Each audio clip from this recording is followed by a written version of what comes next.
The range is a fast-growing chain of home, leisure and garden product retailers.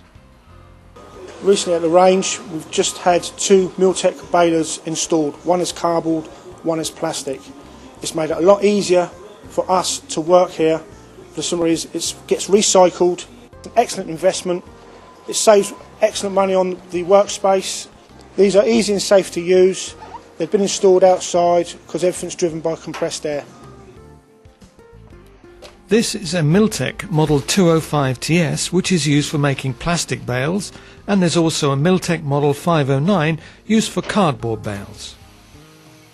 Previously, they had 2 large waste skips of 20 cubic metres and 6 cubic metres, which were emptied weekly or more often if necessary.